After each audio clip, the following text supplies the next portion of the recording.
और दूसरा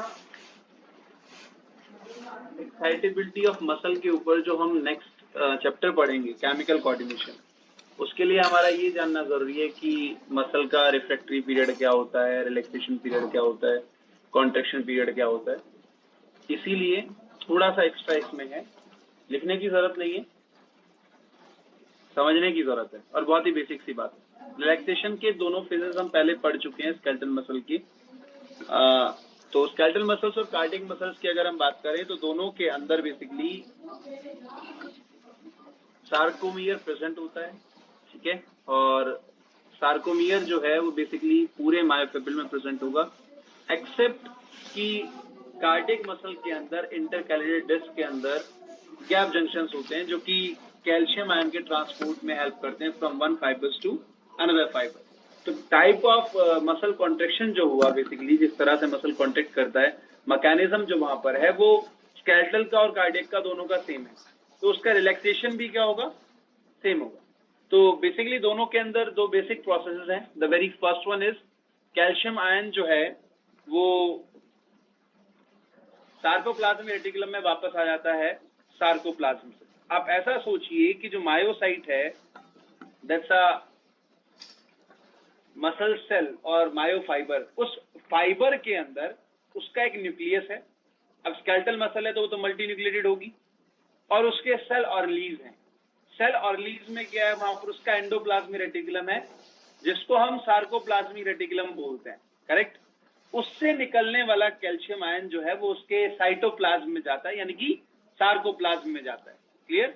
अब उस सार्कोप्लाज्म के अंदर जिस तरह से सेल के साइटोस्केलेटन में माइक्रोट्यूब्यूल्स होते हैं, यहां पर क्या प्रेजेंट है, myofibrils.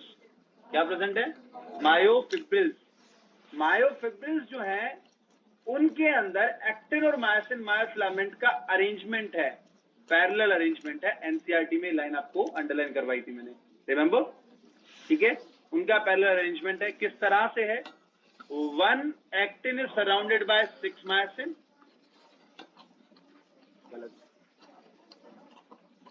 one actin is surrounded by 3 myosin and one myosin is surrounded by 6 actin. 6 actin, correct. Clear? अब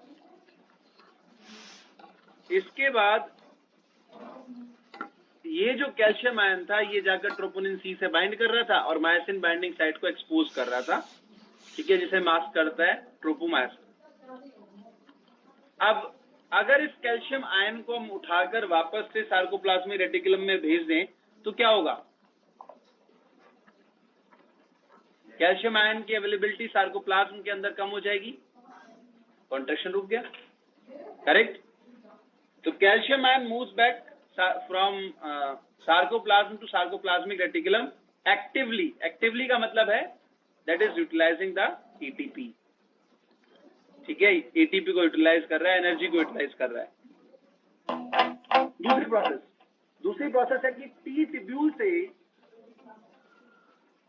अंदर आया, एक्शन पोटेंशियल वही लेकर आया था, उसे भी रोका जाए। तो बेसिकली वहां पर जो लिगेंड, हाँ जी बेटा, जो लिगेंड बाइंडिंग रिसेप्टर्स हैं जिसके ऊपर आकर एसिटाइलकोलिन बाइंड करता है, बेसिकली उन रिसेप्टर्स को ना ओपन होने दिया जाए। तो एसिटाइलकोलिन को ब्रेक कर देता है acetylcholine esterase into acetate plus choline, दो अलग अलग मॉलिक्यूल बन गए, and that is reabsorbed presynaptic membrane of neuron. Neuron की प्री सिनेप्टिक मेम्ब्रेन में चला जाएगा, क्लियर। तो उधर से एक्शन पोटेंशियल को रोक दिया गया और सार्कोप्लाज्म से सार्कोप्लाज्मिक रेटिकुलम में कैल्शियम आयन को वापस भेज दिया, तो गया रिलैक्सेशन। यही दो प्रोसेसेस यहाँ पर होती हैं। अब कैल्शियम आयन सेकेंड वाले में एसिटाइलकोलिन जो है बेसिकली, ये एसिटाइलकोलिन इसे सिनेप्टिक क्लेफ्ट के अंदर ये प्रेजेंट होता है और ये न्यूरोमस्कुलर जंक्शन के अंदर बाइंड करता है बेसिकली किसके साथ, लिगेंड रिसेप्टर के साथ या न्यूरोट्रांसमीटर बाइंडिंग रिसेप्टर के साथ, और इन्फ्लक्स करवाता है सोडियम आयन को, करेक्ट। अब यही एस्टाइल कोलिन को एस्टाइल कोलिन एस्ट्रेज ब्रेक कर देता है एसिटेट प्लस कोलिन के अंदर, और इसमें ब्रेक कर देगा तो that is basically reabsorbed in pre synaptic membrane, वो प्री साइनेप्टिक मेम्ब्रेन के अंदर रीअब्सॉर्ब हो जाएगा। क्लियर? जब वो रीअब्सॉर्ब हो गया तो न्यूरोट्रांसमीटर वहां पर बचा नहीं, और एक्शन पोटेंशियल जो है वो मसल के अंदर एंटर नहीं कर पाएगा। क्लियर? Yes sir. अब ये जो कैल्शियम आयन सार्कोप्लाज्मिक रेटिकुलम में पहुंचा, इसके साथ क्या हुआ? That binds to a protein. ठीक है, एक प्रोटीन से जाकर जुड़ता है, जिस प्रोटीन को हम बोलते हैं कैल्सेक्विस्ट्रिन। कैल्सेक्विस्ट्रिन इसलिए नाम दिया गया उसका, Cal stands for calcium, sequence like a string. String क्या होता है? धागे की तरह। बेसिकली कैल्शियम आयन जो है वो यहाँ पर इस तरह से स्ट्रिंग की फॉर्म में बाइंड कर जाते हैं। ठीक है, क्लियर है? कोई डाउट बच्चे इसमें किसी को? हाँ जी, anyone have any doubt in this? You may ask. हाँ, रिलैक्सेशन के टाइम पर जब एक्टिवली वो वापस पहुंच गया सार्कोप्लाज्मिक रेटिकुलम में, तो सार्कोप्लाज्मिक रेटिकुलम में एक प्रोटीन है कैल्सेक्विस्ट्रिन, उसके साथ जाकर बाइंड कर जाता है। ठीक है, तो एक बार बहुत पहले कभी क्वेश्चन पूछा गया था ये 2004 में कि कैल्शियम आयन सार्कोप्लाज्मिक रेटिकुलम में कैसे प्रेजेंट होते हैं? They are in a sequence like a string.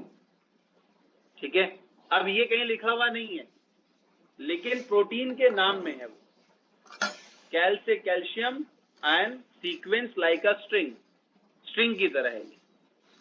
ठीक है, in a sequence like a string. जैसे कि एक बहुत सिंपल सा एग्जांपल बताता हूँ, विटामिन B12। ठीक है, विटामिन B12 का साइंटिफिक नेम क्या है? साइनोकोबालामाइन। कहीं लिखा हुआ है क्या? क्वेश्चन एक बार मैं आपको बताता हूँ क्या पूछा गया कि कोबाल्ट और अमाइन किस विटामिन में प्रेजेंट होता है? B12 और में तो नहीं होते। ठीक है, अब बच्चे लेकर आए कि सर ये तो हमें पढ़ाया नहीं। पढ़ाया नहीं इसका मतलब ये नहीं कि पढ़ाया नहीं गया, असल में वो वहां पर आपसे एक जनरल क्वेश्चन पूछ लिया गया। अब आपसे पूछ लिया जाए कि सल्फर और अमाइन किस में प्रेजेंट होता है, कौन से विटामिन में होता है?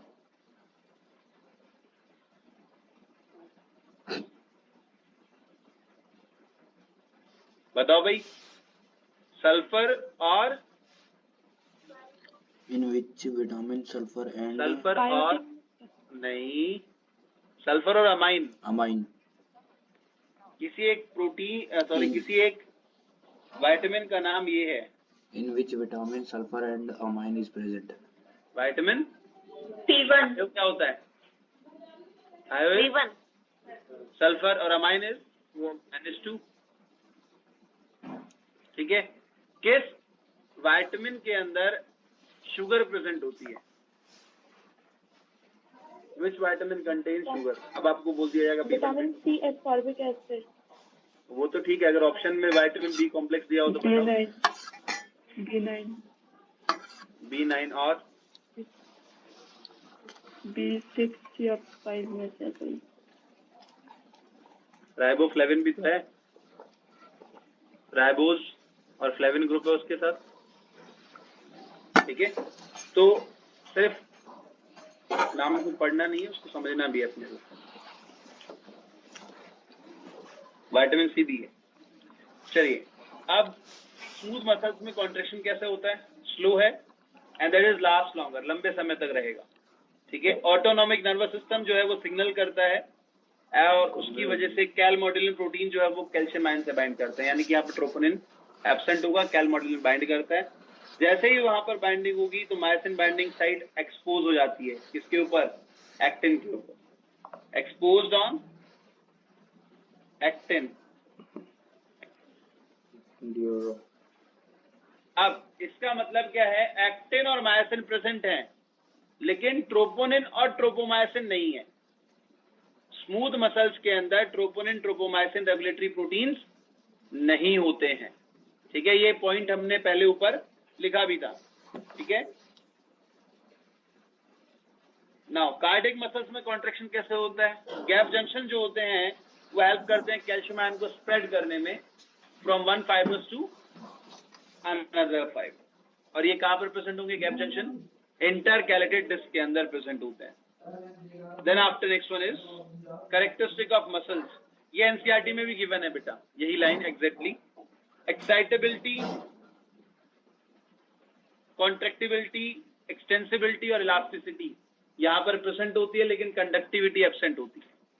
कंडक्टिविटी यहाँ पर नहीं होगी. Clear? Then after next one is all or none law. इसको बॉर्डिच लॉ भी कहते हैं. इसका दूसरा नाम क्या है? बॉर्डिच लॉ.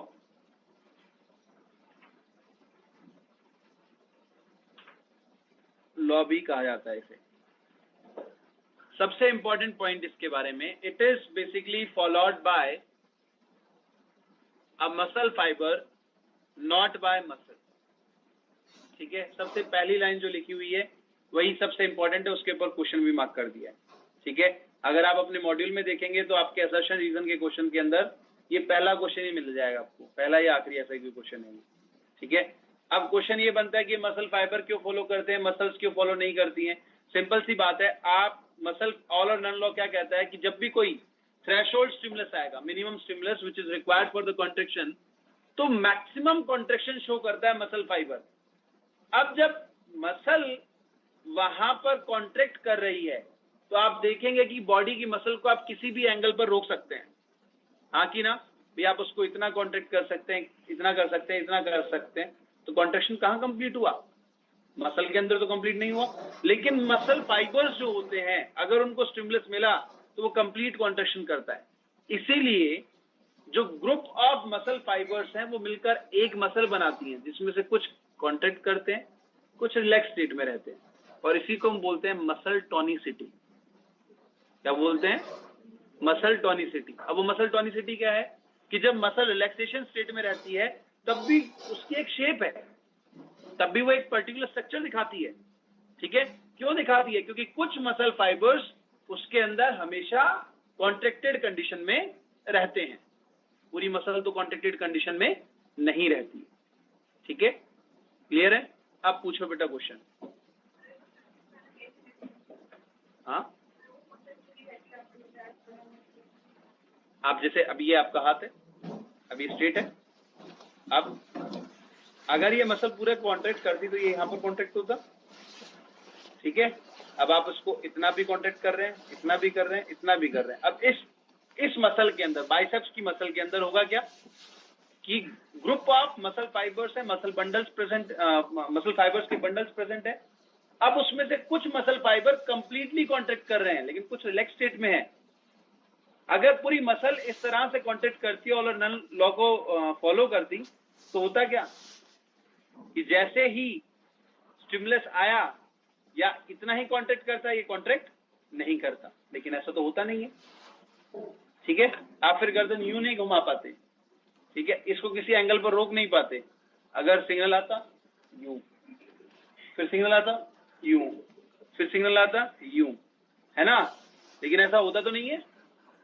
रीजन, क्योंकि मसल फाइबर्स जो होते हैं वो बेसिकली वहां पर ऑल और नन लॉ को फॉलो करते हैं, मसल्स फॉलो नहीं करती हैं. चलिए, तो minimum strength of stimulus in response to which a muscle fibre shows maximum contraction, उसको हम क्या बोलेंगे? ऑल और नन लॉ बोलते हैं, या फिर बॉर्डिच लॉ बोलते हैं. अब इसके बाद में सबसे इंपॉर्टेंट जो क्वेश्चन पूछा जाता है वो ये है कि कॉन्ट्रैक्शन कंप्लीटली एब्सेंट होगी अगर सबलिमिनल स्टिमुलस है, यानी कि जो थ्रेशोल्ड लेवल है अगर उससे कम स्टिमुलस आया तो कॉन्ट्रैक्शन नहीं होगी. अगर सुप्रालिमिनल स्टिमुलस है, यानी कि जो थ्रेशोल्ड स्टिमुलस का लेवल है उससे ज्यादा स्ट्रेंथ का स्टिमुलस अगर आया तो भी उसका कोई इफेक्ट नहीं होने वाला, क्योंकि वो थ्रेशोल्ड लेवल पर भी मैक्सिमम कॉन्ट्रैक्शन शो करेगी. क्लियर? हाँ कि ना? बोलो भाई. Yes sir. Yes, sir. Yes, sir. Yes sir. आप लोगों को क्लियर है सभी को? चलिए, then after come to the next. Single muscle twitch. एक मसल फाइबर को आइसोलेट किया गया. ठीक है, आइसोलेट करने के बाद उसको थ्रेशोल्ड स्टिमुलस दिया गया.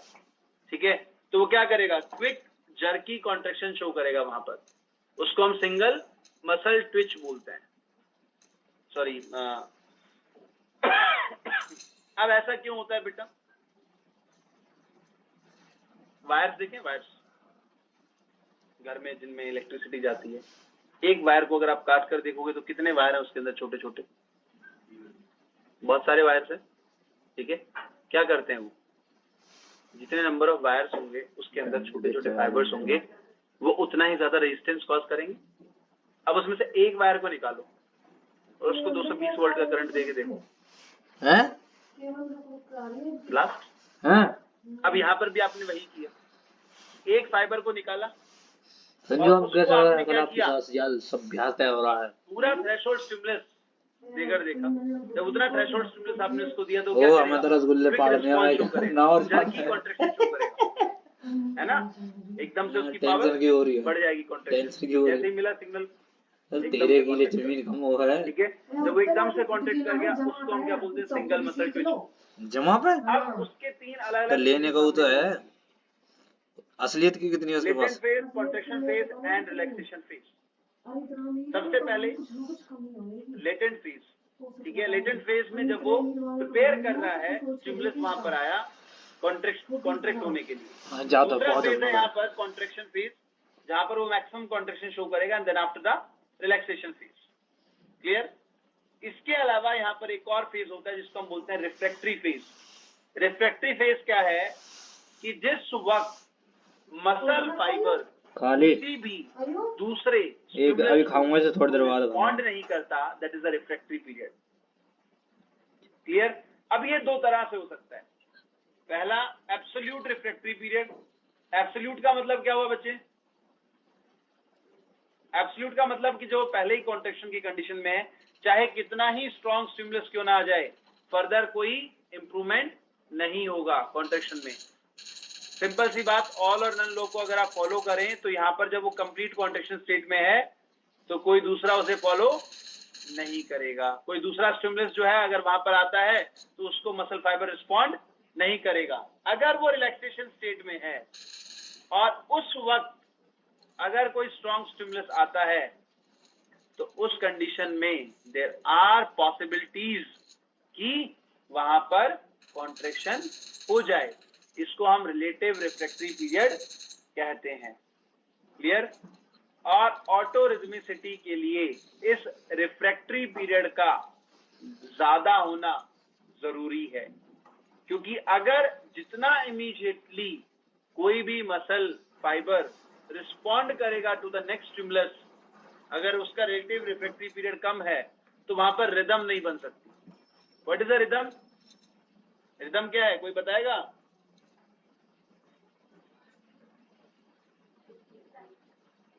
एक पर्टिकुलर फेज के बाद कॉन्ट्रैक्शन एंड रिलैक्सेशन होना, उसको हम रिदम बोलते हैं। ठीक है? रिदम इज लाइक, जैसे वो कैस्ट्रोल की ऐड आती है उसमें, तो पिस्टन पहले ऊपर जाता है, फिर वापस से नीचे आता है, फिर ऊपर जाता है। तो नीचे से ऊपर आने जाने में एक पर्टिकुलर टाइम पीरियड है, उसका गैप है। अगर मान लो आधा नीचे जाके वापस से ऊपर आ गया तो रिदम ब्रेक हो जाएगी ना, हाँ कि ना। अगर हम कोई भी म्यूजिक इंस्ट्रूमेंट देखें, जैसे गिटार है, तो गिटार पर अगर आप इस तरह से हाथ नीचे लेकर जाएंगे, फिर से ऊपर लाएंगे, नीचे लेकर जाएंगे, ऊपर लेके, जैसे कि आपका हाथ का रिदम है। अगर आपको गिटार बजाना नहीं आता है तो रिदम अभी सर वो पढ़ा रहे जो कल का नहीं होगा, उससे अच्छी आवाज नहीं आएगी। ठीक है? अब होता क्या, देखो, स्केलेटल मसल का latent phase 0.01 second, contraction phase 0.04 second, relaxation phase 0.05 second, और relative refractory period 0.002 to 0.005 second. कितनी जल्दी नेक्स्ट स्टिमुलस को रिस्पॉन्ड कर रहा है रिलेटिव रिफ्रैक्टरी पीरियड के अंदर। एब्सोल्यूट के अंदर तो रिस्पॉन्ड ही नहीं करेगा कोई भी मसल फाइबर। दूसरा, स्मूथ मसल फाइबर के केस में कॉन्ट्रैक्शन देखो कितना स्लो है, 3 सेकेंड में तो वो लेटेंट फेज से निकला, 20 सेकेंड में उसने कॉन्ट्रैक्शन किया और 2 से 3 सेकेंड उसको रिलैक्स होने में लगे, और 0.6 टू 0.8 सेकेंड उसको लगा किसमें, रिलेटिव रिफ्रैक्टरी पीरियड के अंदर। अब इसके बाद में कार्डियक मसल। कार्डियक मसल में अगर हम देखें तो पहले तीनों फेजेस, यानी कि latent phase, contraction phase and relaxation phase, तीनों लाइक स्केलेटल मसल होते हैं, लेकिन इसका रिलेटिव रिफ्रैक्टरी पीरियड बहुत ज्यादा है, 0.1 टू 0.2 सेकेंड, इससे तो बहुत ही ज्यादा है। यानी कि नेक्स्ट स्टिमुलस को रिस्पॉन्ड करने में बहुत ज्यादा टाइम लेगा, और जब वो ज्यादा टाइम लेगा तो there must be a rhythm between the two contractions और रिलैक्सेशन। क्लियर? तो मैक्सिमम होता है, इसीलिए क्या करता है, ऑटो रिदमिसिटी शो करता है, और यही एक क्वेश्चन पूछा गया है कभी बहुत पहले। क्लियर? कोई डाउट बच्चे इसमें किसी को? Anyone have any doubt in this? You may ask.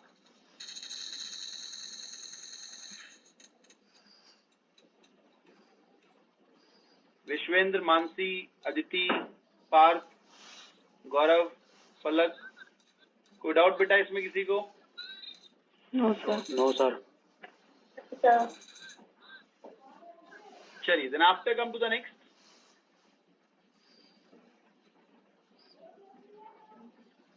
Absolute refractory period and relative refractory period.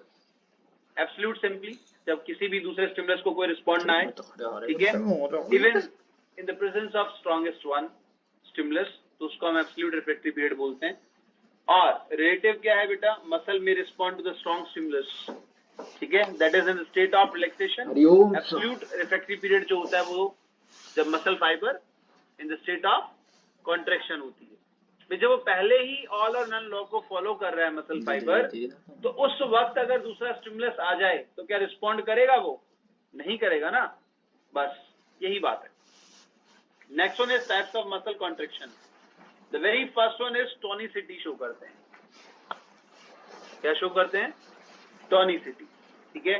Few muscle fibres remains contracted to maintain the tautness और टोनिसिटी, ठीक है, even in the relaxation condition. Muscle की जो shape है वो fix रहती है, बनी रहती है। बाइसेप्स की एक शेप है, ट्राइसेप्स की एक शेप है, काफ मसल्स जो होती है उनकी एक शेप है, ठीक है, और वो वैसी ही बनी रहती है। रीजन, कुछ मसल फाइबर्स हमेशा कॉन्ट्रैक्टेड कंडीशन में रहते हैं। अब ओल्ड एज में जैसे जैसे लोग जाते हैं, जब वो 70-75 क्रॉस करते हैं, तो आप उनकी मसल्स को नोटिस करना थोड़ा सा, वो डिजेनरेटिव मैनर में होती हैं वो, ठीक है, वहां पर मसल फाइबर कॉन्ट्रैक्टेड कंडीशन में नहीं रहते, तो पूरी की पूरी मसल जो है ना आपको ऐसे रिलैक्स स्टेट में देखने को मिलेगी। फिर भी कुछ फाइबर्स रहते हैं उसमें।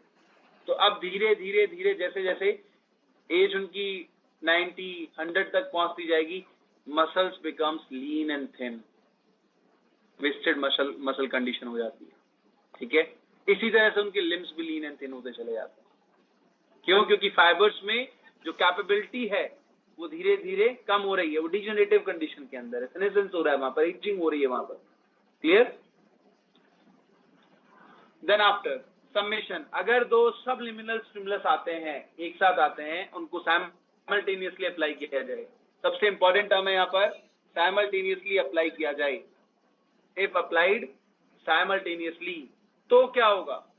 तो दोनों जुड़कर एक थ्रेशोल्ड लेवल का स्टिमुलस बना देंगे, और उसकी वजह से क्या होगा? वहां पर मसल फाइबर कॉन्ट्रैक्ट कर जाएगा। इसको हम बोलते हैं सबमिशन। सम का मतलब क्या होता है? जुड़ना। जुड़ने से क्या होगा? थ्रेशोल्ड लेवल पर पहुंच जाएगा। नेक्स्ट वन इज ट्विच, ये तो हम पढ़ चुके हैं। Quick jerky response to a single stimulus by the muscle fibre, that is twitch. Next one is treppe और स्टेयरकेस फिनोमेना। हमेशा हम यही डायग्राम बनाते थे, contraction stimulus, contraction stimulus, contraction stimulus. इस बार मैंने डायग्राम को थोड़ा रेक्टिफाई किया। देखो होता क्या है, मसल टेंशन जो है वो कॉन्ट्रैक्शन की स्टेट बार बार, स्टिमुलस अगर वहां पर सक्सेशन ऑफ स्टिमुलस हो रहा है, वन आफ्टर अनदर स्टिमुलस आ रहा है, तो कॉन्ट्रैक्शन का जो लेवल है वो बढ़ता चला जाएगा, and that shows a staircase phenomena. ठीक है, ये क्या करता है? एक स्टेयरकेस फिनोमेना दिखाता है। ऐसा लगता है कि सीढ़ी नुमा यहाँ पर है। This is the contraction state, ठीक है, और ये स्टिमुलस, कॉन्ट्रैक्शन स्टिमुलस, यहाँ पर भी स्टिमुलस आया है इसको पहले, ठीक है। तो ये देखो कॉन्ट्रैक्शन का जो इंटेंसिटी है वो बढ़ती चली गई, दैट इज कॉल्ड ट्रैपिंग, ठीक है। इसको बॉडी स्टिच भी बोलते हैं, ठीक है। चलिए, then after next one is, sir एक बार ऊपर करना। इंजन स्टार्ट होते हुए देखा आप लोगों ने? हैंडल से स्टार्ट करते हैं, गन्ने रखती है, उसके बाद होता है ना, जब उसको ट्रिगर करता है वो शुरुआत में धीरे धीरे धीरे, और उसके बाद उसकी एक रिदम बन जाती है, ठीक है। आफ्टर दैट जैसे ही वो एक पुली होती है उसको नीचे गिराता है, हैंडल बाहर निकालता है, ऑटोमेटिकली वो अपनी रिदम में चलना शुरू हो जाता है। क्यों? सोचा कभी? क्योंकि उसको कॉन्टिन्यूसली एक स्टिमुलस मिला, उसके बाद में जैसे ही पुली डाउन की, इंजन रनिंग कंडीशन में आ गया। उसको बाहर से स्टिमुलस की फॉर्म में क्या मिल रहा है? ऑयल मिल रहा है, और पिस्टन्स उसके मूव कर रहे हैं। क्लियर? अब उसका स्टिमुलस बंद कर दो, ऑयल बंद कर दो, रोकने के लिए क्या किया जाता है? ऑयल का तार खींच दिया जाता है। ऑयल जैसे ही रुकता है, ऑयल इंजन में नहीं जाएगा, स्टिमुलस बंद हो गया। बंद हो गया तो इंजन मूव करना बंद कर देता है। क्लियर? तो वैसे ही यहां पर होता है। हाँ भाई, डन।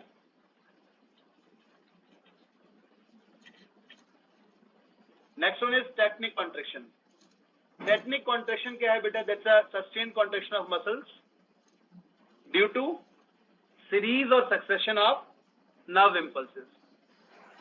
नर्व इम्पल्सेस का वहां पर कॉन्टिन्यूअस सक्सेशन हो रहा है, तो मसल कॉन्ट्रैक्टेड कंडीशन में रहेगी, उसको हम टेक्निक कंडीशन बोलते हैं। लेकिन ये स्पाज्म नहीं हो सकता, ठीक है। स्पाज्म के केस में कॉन्ट्रैक्टेड कंडीशन में रहती है मसल, रिलैक्स नहीं कर पाती। यहाँ पर क्या इम्पल्स आ रही है तो contract relax contract relax contract relax चल रहा है, तो उसको हम टेक्निक कॉन्ट्रैक्शन बोलते हैं। चलिए then after next one is conversion, abnormal uncoordinated.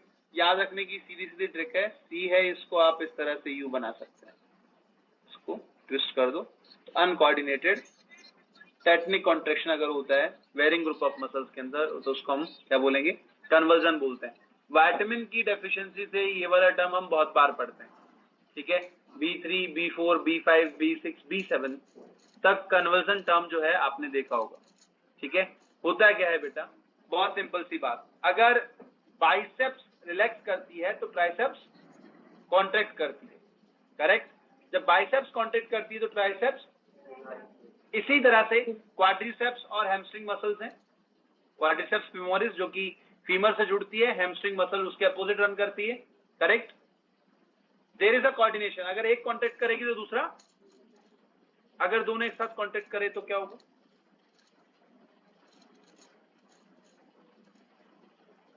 Conversion. क्यों? क्योंकि ultimately there will be no movement of the limb. सोचो कि बाइसेप्स भी कॉन्ट्रैक्ट कर रही है और साथ में ये भी कॉन्ट्रैक्ट कर जाए, ट्राइसेप्स भी, तो हुआ क्या? हाथ कहीं यहां बीच में अटक जाएगा, ठीक है।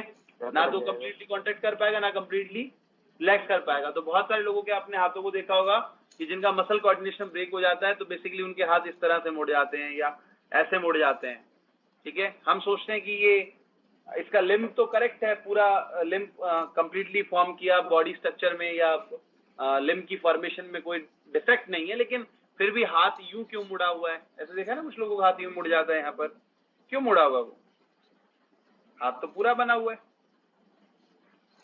फाइबर्स भी हैं। रीजन? कन्वर्जन। कोऑर्डिनेशन जो है वो ब्रेक हो गया। कोऑर्डिनेशन कहां से ब्रेक हुआ? कि नर्व का जो प्लेक्सस है उसके अंदर, नर्व जहां पर इनर्वेट करती है उसे, वो सही नहीं है। नर्व से आने वाली, नर्व फाइबर से आने वाली जो स्टिमुलस है वो उसको सही से नहीं आ रहा है, तो उसको कंडीशन क्या हो जाएगी? Conversion. Then after next one is muscle का जो फेलियर है, that is fibrillation. Asynchronous contraction of muscle fibers causes flutter of muscles. Ultimately, there is no contraction of muscle. No contraction of muscle.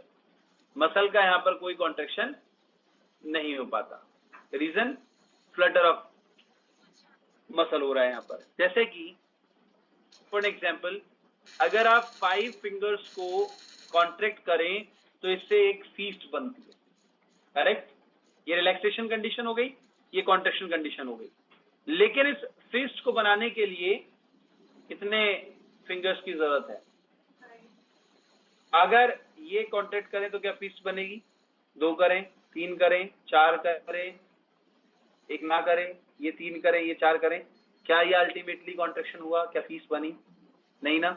यही muscle fibres के साथ होता है। अगर वो मसल फाइबर्स जो मसल बंडल की फॉर्म में प्रेजेंट है वो एक साथ कॉन्ट्रैक्ट ना करें तो कंप्लीट मसल का कॉन्ट्रैक्शन नहीं हो पाएगा, और उसको हम क्या बोलते हैं? फिब्रिलेशन बोलते हैं। अब इसको करेक्ट करने के लिए डिफिब्रिलेटर लगाया जाता है in case of cardiac muscles. अब वो डिफिब्रिलेटर क्या है? वो नर्व इंपल्सेस को करेक्ट करता है। बेसिकली इंपल्सेस को करेक्ट करेगा तो सारे फाइबर्स एक साथ कॉन्ट्रैक्ट करेंगे या फिर एक साथ रिलैक्स करेंगे। That will leads to a muscle contraction. उससे क्या होगा? एक मसल कॉन्ट्रैक्शन होगा। कन्वर्जन आप प्लेक्सिस को कैसे चेंज कर पाएंगे? है ना, न्यूरॉन्स जो हैं उनमें सेलुलर डिवीजन प्रेजेंट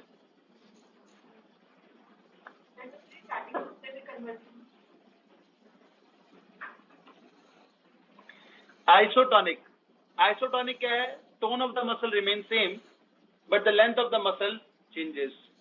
लेंथ जो है वो चेंज होती है लेकिन टोन जो है वो सेम रहेगी। For an example lifting school bag, weight को उठाकर रख लिया, ठीक है, उसके बाद movement occurs during walking, running, that is isotonic. Then after isometric, length of the muscle जो है वो सेम रहती है but the tone of the muscle changes. जैसे कि प्लैंक, प्लैंक जानते हैं सभी, बेसिक एक्सरसाइज है plank. Resistant to the movement, आप इसको ऐसा समझिए कि जब आप वॉक कर रहे हैं तो मसल फाइबर स्ट्रेच हो रहा है, कॉन्ट्रैक्ट हो रहा है, स्ट्रेच हो रहा है, कॉन्ट्रैक्ट हो रहा है। अब आपने एक 15 लीटर बकेट के अंदर 15 लीटर पानी भरा और उसको ऊपर उठा लिया। अब आपने एक जगह अपने हाथ को रोक दिया, स्टेगनेंट कर दिया, तो होगा क्या कि उस 15 लीटर वेट का इस मसल की टोनिसिटी पर इफेक्ट आएगा, और उससे होगा क्या? मसल की लेंथ में कोई चेंज नहीं आने वाला लेकिन उसकी टोन जो है वो बढ़ती चली जाएगी। हाँ कि ना? क्लियर? कोई भी आप वजन का सामान अगर उठाकर और वहां पर हाथ में मूवमेंट नहीं करते हैं तो उसकी वजह से बाइसेप्स के अंदर उसका टोन जो है बढ़ जाता है, लेकिन क्या लेंथ चेंज हुई? लेकिन अगर आप उसी वेट को उठाकर मूव करें ऐसे तो होगा क्या? मसल की लेंथ चेंज होगी, टोन पर इफेक्ट नहीं आएगा। Clear? Then after come to the next, rigor mortis, extreme rigidity condition है, स्टिफनेस है आफ्टर डेथ। रीजन क्या है बेटा इसका? Complete depletion of ATP and phosphocreatinine, यहां पर कंप्लीटली डिप्लीट हो जाते हैं, कंप्लीटली एंड कर जाते हैं। Next one is oxygen death. Oxygen death क्या होता है? ब्रीदिंग से एक चीज अगर आपको याद हो कि जब नॉर्मल कंडीशन होती है तो वीनस ब्लड के अंदर 15 ml of oxygen is present पर 100 ml ऑफ डीऑक्सीजनेटेड ब्लड। लेकिन जैसे ही स्टर्नस एक्सरसाइज की कंडीशन आती है तो वीनस ब्लड के अंदर ऑक्सीजन का लेवल 15 से घटकर 5 रह जाता है, 5 ml पर 100 ml ऑफ डीऑक्सीजनेटेड ब्लड। याद है भी सभी को ये बात? Yes sir. वो 10 यस ml कहाँ गया? कहाँ गया वो 10 ml? That is utilized by body tissue. Body tissue. कौन सा? मसल्स। मसल्स ने उधार लिया किससे? हीमोग्लोबिन। अब इसका इफेक्ट देखो कि जब एक्सरसाइज की कंडीशन खत्म होती है उसके बाद भी ब्रीदिंग रेट हाई रहता है लंबे समय तक, ठीक है। अगर आपने 15 से 20 मिनट एक्सरसाइज की है तो उसके बाद लॉन्गर ड्यूरेशन तक जो लेवल ऑफ ब्रीदिंग है, ब्रीदिंग का जो रेट है वो हाई रहता है। क्यों? क्योंकि जो हमारी मसल ने उधार लिया उसे वापस भी देना है, हाँ कि ना? तो इसी को हम बोलते हैं ऑक्सीजन डेथ, ठीक है। डिप्लीशन ऑफ HbO2, फॉस्फोक्रेटिनाइन, उसके बाद ATP का depletion, and then after accumulation of lactic acid. सबसे लास्ट प्रोसेस है ये। ऊपर की 3 प्रोसेसेस के अंदर एरोबिक रेस्पिरेशन चल रहा है लेकिन एक्यूमुलेशन ऑफ लैक्टिक एसिड जो है वो एनारोबिक प्रोसेस से होता है, ठीक है। That causes decrease in muscle contraction even after prolong stimulus and that condition is called muscle fatigue. अब हम ये कहते हैं कि अगर हम रेगुलरली एक्सरसाइज करें तो हमारा स्टेमिना इंप्रूव होता है. What is that stamina? Basically हमारी मसल में दो तरह के फाइबर्स होते हैं, रेड एंड व्हाइट. तो एक्सरसाइज करने से रेड मसल फाइबर का नंबर बढ़ता है. अगर रेड मसल फाइबर का नंबर बढ़ेगा तो मसल के अंदर मायोग्लोबिन का अमाउंट बढ़ेगा, माइटोकॉन्ड्रिया का नंबर बढ़ेगा. ठीक है, जब मायोग्लोबिन का अमाउंट बढ़ेगा तो ऑक्सीजन की अवेलेबिलिटी ज्यादा होगी. दूसरा, एटीपी का प्रोडक्शन ज्यादा होगा तो एरोबिक रेस्पिरेशन ज्यादा होगी तो एक्यूमुलेशन ऑफ लैक्टिक एसिड कम होगा और मसल फटीग आने में बहुत ज्यादा लंबा समय लगेगा. That means stamina improved simply. अब होता क्या है कि जैसे ही नॉर्मल कंडीशन आती है तो ब्रीदिंग रेट जो है वो हाई रहता है for some time. To restore as follows. सबसे पहले क्या स्टोर करेगा? रीजनरेट करता है HbO2 को, जो भी ब्लड से लिया. ठीक है, उसके बाद फॉस्फोक्रिएटिनाइन को रिस्टोर करेगा, उसके बाद रिस्टोर करेगा एटीपीज को एंड लास्टली ऑक्सीडेशन कर देता है एक्यूमुलेटेड लैक्टिक एसिड का. ठीक है, तो आपने देखा होगा कि शुरुआत में नॉर्मल आता है लेकिन फटीग नहीं जाती है, जो मसल में पेन है वो नहीं जाता है. That takes bit longer time, 1 घंटे 2 घंटे का समय लग जाता है. रीजन, अब वो लैक्टिक एसिड जो यहाँ पर इकट्ठा हुआ क्वारी साइकिल में जाएगा. वो मसल ग्लाइकोजन जो है उससे एनर्जी को अपटेक किया गया, एनारोबिक रेस्पिरेशन से मसल लैक्टिक एसिड बनाया गया. अब इस लैक्टिक एसिड को वहां से विड्रॉल किया जाता है ब्लड में और ब्लड से विड्रॉल कर लिया जाता है उसको लिवर के अंदर. लिवर जो है इसमें से 20% को ऑक्सीडाइज कर देता है CO2 आयन वाटर में और रिमेनिंग 80% को कन्वर्ट कर देता है किसके अंदर? ग्लाइकोजन में. Now this glycogen again moves to blood और ब्लड से रिस्टोर कर देता है मसल ग्लाइकोजन को. क्लियर? क्लियर है बच्चे ये बात सभी को? और जो लोग आप रेगुलरली 1 ईयर एक्सरसाइज मत कीजिए, कहीं मत जाइए और आप फिर एक दिन जिम जाइए और जबरदस्त एक्सरसाइज कीजिए, तो होगा क्या कि आपको कोई पेन नहीं होगा उस वक्त. ठीक है, क्यों होता है ऐसा? मसल फाइबर्स जो कभी स्ट्रेच नहीं किए वो स्ट्रेच कर रहे होते हैं. बहुत सारे होते हैं ना आराम से बैठे हैं, अरे हमें तो जरूरत ही नहीं है कॉन्ट्रैक्ट करने की, फिर उनको कॉन्ट्रैक्ट एंड रिलैक्स करना पड़ता है. एंड देन आफ्टर कभी कभी मसल पुल भी हो जाता है, टेंडन स्ट्रेच कर जाते हैं. जो फाइबर कभी स्ट्रेच नहीं किया, मान लो कि एक साइकिल है जो आपके घर में पिछले 1 साल से रखी हुई है, अब आप सोच रहे हैं कि जिसके ऊपर 10-15 किलो मिट्टी चढ़ी हुई है, आपने उसको हल्का सा झाड़ा और चलाना शुरू किया तो होगा क्या? हो सकता है कि उसका पेडल टूट जाए, हो सकता है कि उसका हैंडल टूट जाए, टायर के चक्के निकल जाएं, रबड़ जो है वो ब्लास्ट हो जाए, टायर फट जाए, है ना? हो सकता है कि नहीं हो सकता? तो रेगुलरली आपको एक्सरसाइज करते रहना चाहिए. रीजन, अदरवाइज जो मसल फाइबर्स रिलैक्स कंडीशन में बैठे हैं बहुत जल्दी टीयर अप होते हैं, फिर उनको बॉडी रीजनरेट करती है और जब रीजनरेट करती है तो लंबा समय लेती है. ठीक है, फिर 2-3 दिन जिम जाना बंद. ठीक है, तो बेसिक एक्सरसाइज करते रहना चाहिए बॉडी वेट पर जो होते हैं. Basically types of muscle fibres 2 तरह के होते हैं, टॉनिक एंड ट्विच. ठीक है, रेड मसल फाइबर्स को टॉनिक कहा जाता है और व्हाइट मसल फाइबर को ट्विच कहा जाता है. टॉनिक इसलिए, टॉनिसिटी जो होती है वो तो हमेशा बनाकर रखनी है, यानी कि इनका कॉन्ट्रैक्शन जो है वो लंबे समय तक चलता है. ठीक है, एरोबिकली कॉन्ट्रैक्ट करते हैं ये. और white muscle fibre quickly contract करते हैं. तो जितना जल्दी आएगा उतना जल्दी जाएगा, हाँ कि ना? तो सिंपल सी बात है कि व्हाइट मसल फाइबर्स में कॉन्ट्रैक्शन एंड रिलैक्सेशन जो होता है वो रैपिडली होता है और रैपिडली होता है तो उनमें फटीग भी जल्दी होगा. अब इसके बाद रेड मसल फाइबर्स जो होते हैं थिन एंड नैरो होते हैं. थिन एंड नैरो होंगे तभी मैंने आप लोगों को अभी बताया कि जब आप रेगुलरली एक्सरसाइज करते हैं तो रेड मसल फाइबर्स का नंबर बढ़ना शुरू हो जाता है. रीजन, अगर थिन एंड नैरो फाइबर ज्यादा आ सकते हैं. तो बहन होगा ये कुछ और है. एक गाड़ी की पिछली सीट पर बैठे हैं, अगर ज्यादा मोटे लोग हैं तो कितने आएंगे? हद से हद 2. ठीक है, जोर मारकर 3. अब 3 पतले पतले लोग हैं, ठीक है, तो क्या होगा? 5 भी आ सकते हैं, ठीक है, हाँ कि ना। तो फाइबर्स का नंबर बढ़ गया, फाइबर्स का नंबर बढ़ गया तो मसल की स्ट्रेंथ बढ़ गई, इंप्रूव हो गई, ठीक है।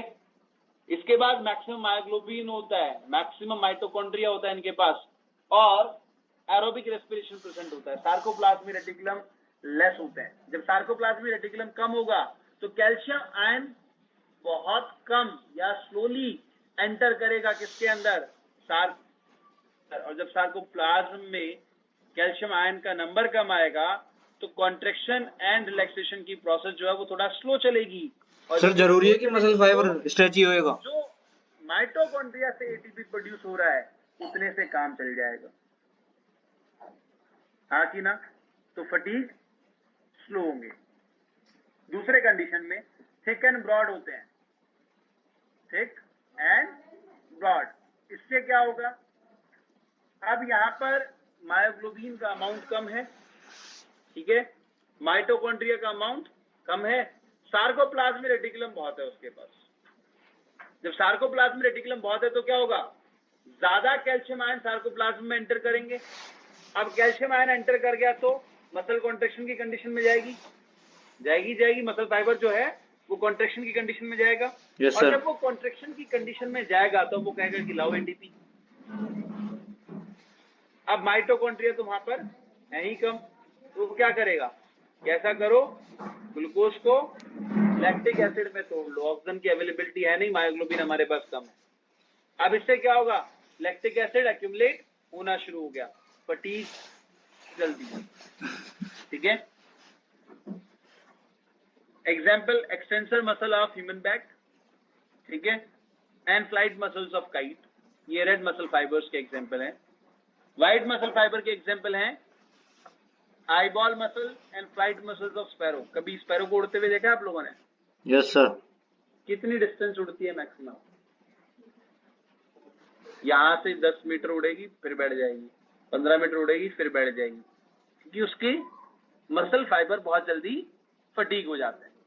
काइट्स लंबे समय तक उड़ती, रीजन क्योंकि उसके पास रेड मसल फाइबर्स का नंबर ज्यादा है। इक्वल कंपोजिशन जो है उसमें प्रेजेंट होते हैं on the basis of exercise, on the basis of physical activities, fibres का नंबर घटता बढ़ता रहता है, और यही एवोल्यूशन भी है।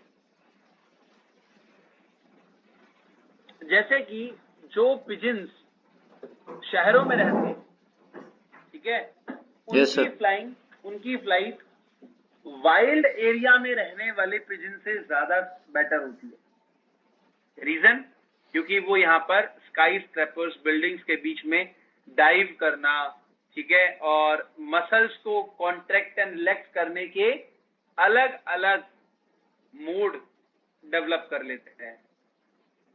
जबकि जंगल में होगा क्या, एक हाइट पर उड़ो, उसके बाद सारे पेड़ सेम है और फिर उड़ते रहो, है ना। तो एवोल्यूशन में मस्कुलैरिटी जो है वो चेंज हुई है, जो शहरों में रह रहे हैं पिजन्स और जो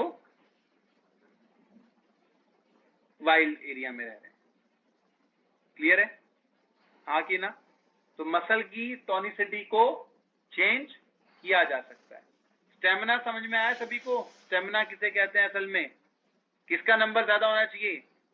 red blood cell muscle fibers का नंबर ज्यादा होना चाहिए सर। अगर हम ये कहें कि किसी भी पर्सन में कि एक स्पोर्ट्स पर्सन है और इसकी बॉडी के अंदर एबिलिटी है कि ये 1.5 से 2 घंटे ग्राउंड के अंदर इधर से उधर घूम सकता है, फुटबॉलर।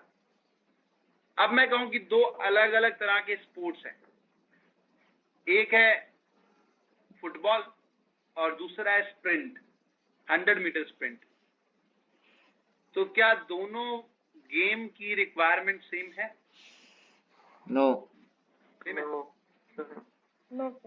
No sir. स्प्रिंट में जाता है एकदम। 100 मीटर स्प्रिंट कितने टाइम का होता है? उसेन बोल्ट जैसे अगर इंसान है तो कितने टाइम का है? 9 सेकेंड। उसकी मसल में क्या ज्यादा होना चाहिए? Red blood cells, muscle fibre, white muscle fibre, ज्यादा कैच जाए, ज्यादा फास्ट कॉन्ट्रैक्शन हो, ज्यादा रैपिडली मूव। अब एक फुटबॉलर है जिसको ग्राउंड पर 1.5 से 2 घंटे रहना है, उसकी मसल में क्या ज्यादा होना चाहिए? Red muscle fibre. कहते हैं every sports have a it's on part. दोनों स्पोर्ट्स के लिए तैयारी करने की ट्रिक अलग है, ठीक है? हाँ कि ना? अब अगर हम दौड़ रहे हैं तो आपसे कह दिया जाए कि आप 100 मीटर स्प्रिंट दौड़ लीजिए, दौड़ पाएगा बराबर?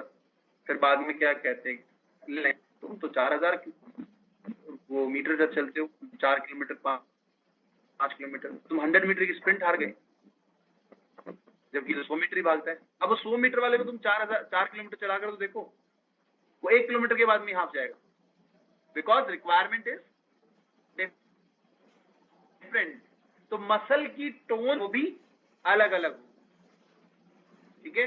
अब जो मैराथन के लिए एक्सरसाइज कर रहा है उसके मसल्स के अंदर रेड मसल फाइबर्स ज्यादा होंगे, जो 100 मीटर स्प्रिंट के लिए एक्सरसाइज कर रहा है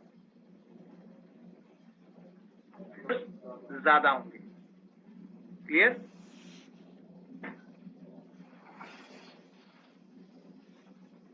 वो रेड मीट अवॉइड करते हैं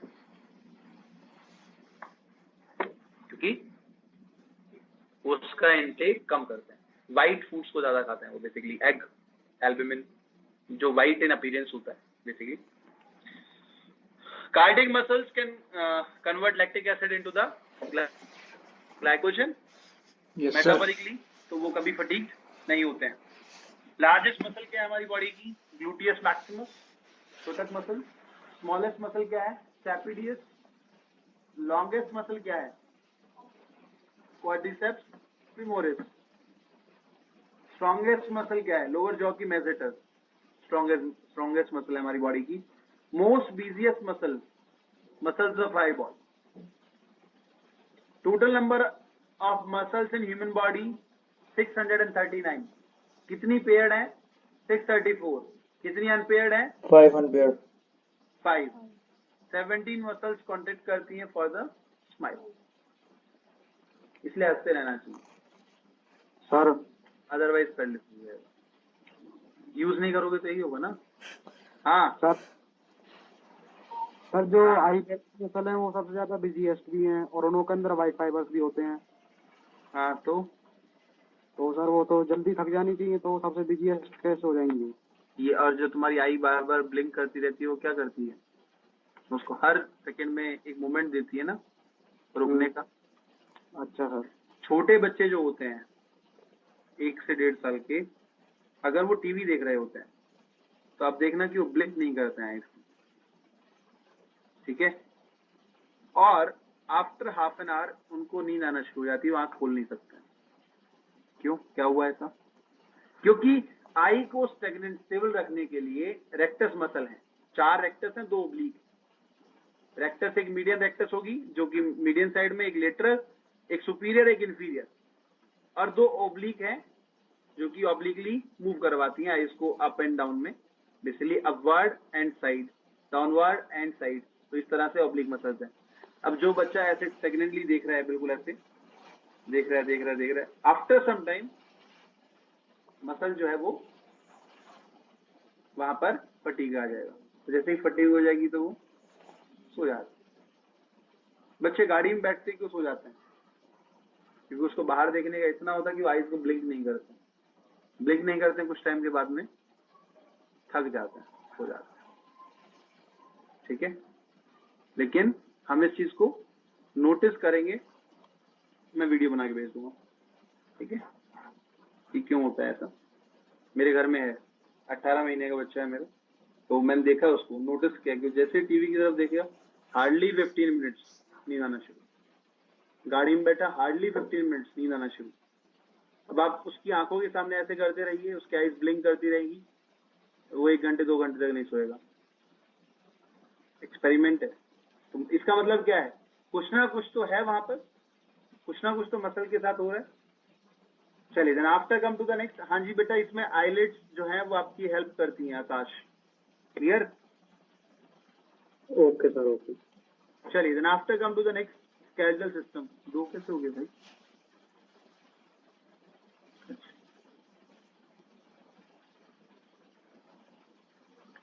सिस्टम ऑफ लिविंग और डेड, एक्सटर्नल और इंटरनल फ्रेमवर्क, हार्डन स्ट्रक्चर है for protection, support as well as help in joining the framework of the body. Skeletal system जो है वो बेसिकली एक्सो एंड एंडो दो तरह से होता है। Exo is the outer skeleton and endo is the inner skeleton, as simple as. Vertebrates invertebrates दोनों में मिलता है। जैसे कि एक्सोस्केलेटन की अगर हम बात करें तो human skin that is an exoskeleton. Outer most layer जो है, अपर मोस्ट लेयर जो है, स्ट्रेटम कॉर्नियम जो है, this is a dead layer. ठीक है, हालांकि सेल्स वहां पर केराटिनाइज स्ट्रेटिफाइड स्क्वामस एपिथेलियम से हैं, लेकिन फिर भी वो एक डेड लेयर है, तो प्रोटेक्शन में हेल्प करती है। आर्थ्रोपोड्स के अंदर काइटेनियस एक्सोस्केलेटन होता है, काइटेनियस प्लेट होता है, आर्मर्ड बॉडी कहा जाता है इनकी बॉडी को। इसके अलावा मोलस्कन के शेल जो होते हैं, अपर मोस्ट कवरिंग है, एक्सोस्केलेटन है उनका। Then after endoskeleton, internal supportive structure है बॉडी की। वर्टिब्रेट्स एंड वर्टिब्रेट्स दोनों में मिलती है, जैसे कि बोन्स एंड कार्टिलेजेस ह्यूमन में प्रेजेंट होते हैं, and spicules are present in sponges. अब स्पिक्यूल्स क्या है बेटा? Exoskeleton, endoskeleton. ठीक है, इसके अलावा कोरल्स जो होते हैं, सिलेंड्रेट्स, उनके अंदर भी कैल्केरियस एंडोस्केलेटन प्रेजेंट होता है। Corals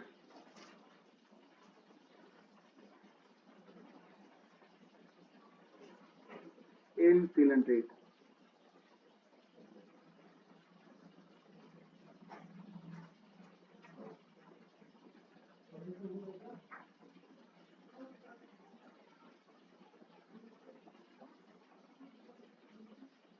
Next one is human skeletal system.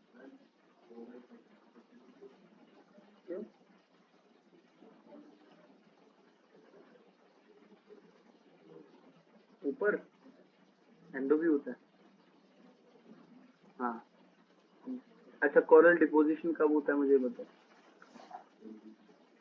Organism जब डेड होते हैं, निएंड्रिना जब डेड होता है, जब वो डेड होगा तभी तो डिपोजिशन होगा, लिविंग में तो नहीं हुआ है कि नहीं? तो एक्सो एंडो दोनों केसेस में है बेटा। चलिए, then after come to the next, human skeletal system. तो ह्यूमन स्केलेटन जो है उसके दो पार्ट हैं।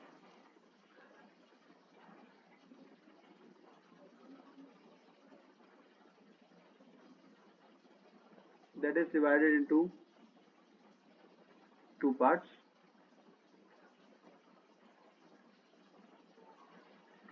Axial skeleton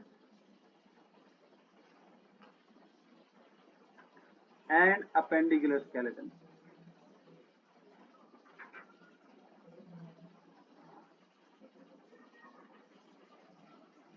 Axial skeleton जो होता है, that is present at the central axis of the body.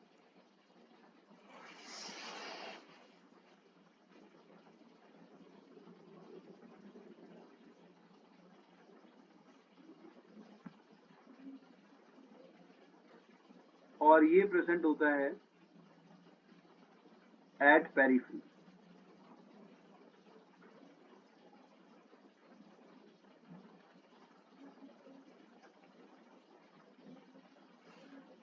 चलिए, then after next one, total number of bones in human skeleton is,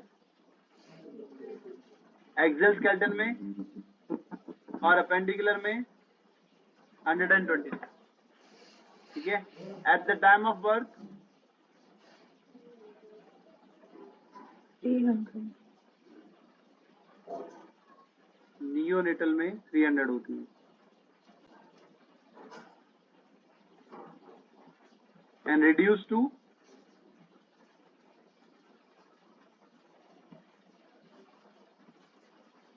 किसकी वजह से? रिप्लेसिंग बोन्स की, formation of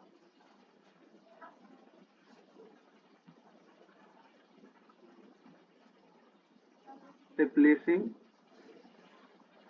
bones.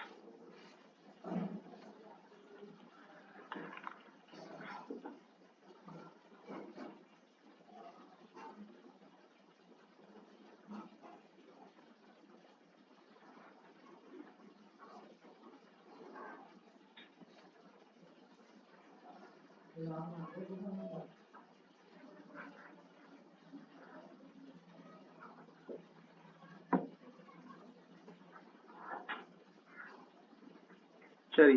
Axial skeleton जो है, अगर इसकी बात करें तो यहाँ पर फर्दरली इसे डिवाइड किया गया है. The very first one is skull, second one is vertebral column, Vertebral column.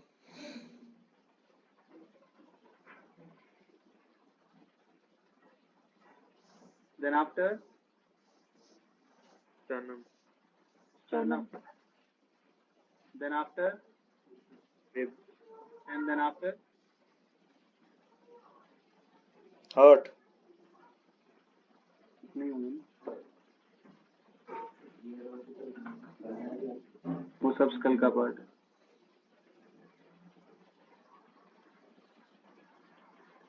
तो स्कल में टोटल 29 बोन्स हैं, vertebral column 26, sternum 1 and ribs 24 और 12 पेयर कह सकते हैं.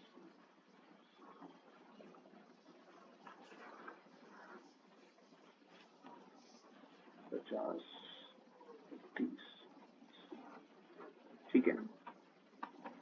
Now appendicular skeleton. तो अपेंडिकुलर स्केलेटन को फर्दरली क्लासिफाई किया गया है लिम्स एंड गर्डल्स में.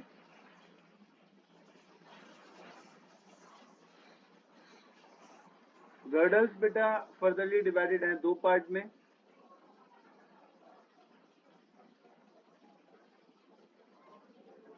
Pectoral and pelvic. ठीक है. पेक्टोरल में 4 बोन्स होती हैं, पेल्विक में 2 बोन्स होती हैं, टोटल बोन्स आर 6. अब पेक्टोरल को फर्दरली क्लासिफाई किया गया है दो पार्ट में.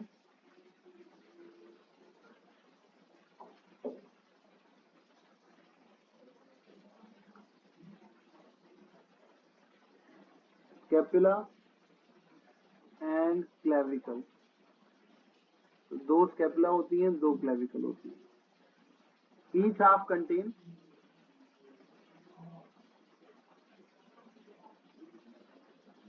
ये एनसीईआरटी की लाइन है. Pectoral girdle have 1 scapula and 1 clavicle. Similarly, in pelvic girdle,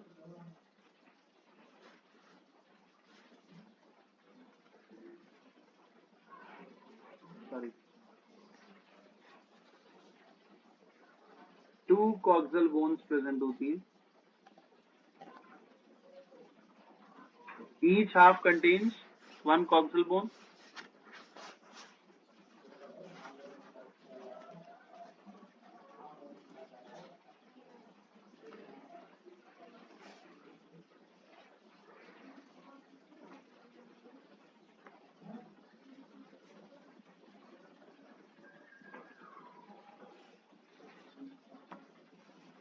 one coxal bone.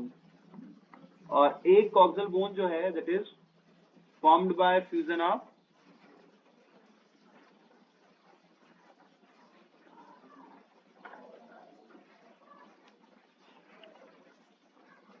ilium,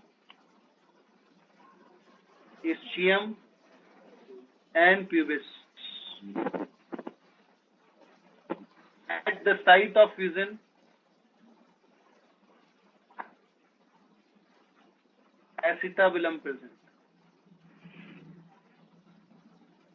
Acetabulum present होता है. क्लियर? एनसीईआरटी में लिखा है. ठीक है. चलिए जनाब. हाँ जी बेटा. सर एनसीईआरटी में दिया है कि total number of skull bones 22 होती है. बेटा थोड़ा ध्यान से पढ़ो उसको. उसने स्कल बोन में ये लिखा है कि फेशियल और क्रेनियल बोन्स का नंबर 22 होता है. ठीक है. आप रॉन्ग पढ़ रहे हो स्टेटमेंट को. स्कल के जस्ट नीचे पहली ही लाइन में लिखा हुआ है. सही बोल रहा हूँ.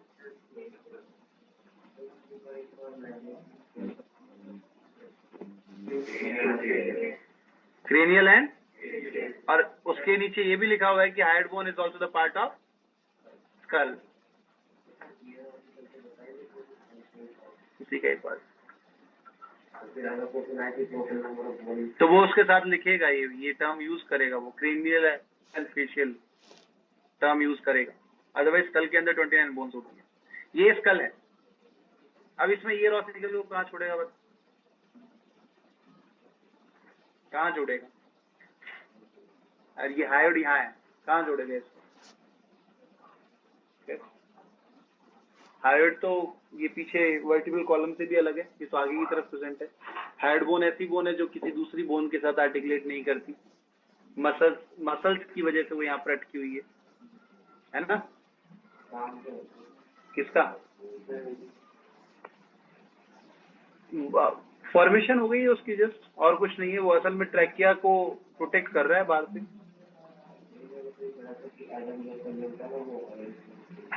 नहीं, हाइडबोन की वजह से बनता है तो क्या फीमेल में हाइडबोन नहीं होती है? फीमेल में एडम सेपल तो नहीं होता है। एडम सेपल तो थायराइड जो आपका कार्टिलेज है उससे बनेगा। लैरिंक्स इज द वॉइस,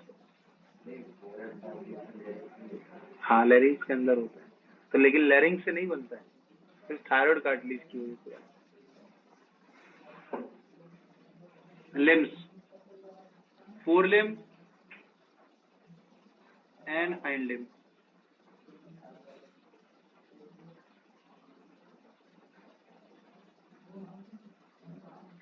फोरलिम्ब के अंदर 30 बोन्स होती हैं और हाइंड लिम्ब में भी 30 बोन्स होती है ईच। अब फोरलिम्ब का नंबर जो होता है वो 2 है, तो ये 60 हो गया, और इधर भी कितना हो जाएगा 60। तो लिम्स के अंदर कितनी बोन हो गई? 120 बोन्स हो गई। क्लियर? हाँ कि ना? कभी कभी क्वेश्चन पूछ लिया जाता है Phantom limb condition, a person is having 3 limbs not 4, तो total number of bones present in limbs 30 minus हो जाएगा। ठीक है? या फिर a person is having a phantom limb condition in which half of the hand is present, तो उस case में एक ह्यूमरस ऐड हो जाएगी। ठीक है? a person is not having just only hand, तो क्या होगा? ये phalanges, metacarpal and carpals minus हो जाएंगे। तो क्वेश्चन को थोड़ा ध्यान से पढ़ना है इसमें। ठीक है? चलिए, तो इसके बाद में हम बात करते हैं। The very next one is school.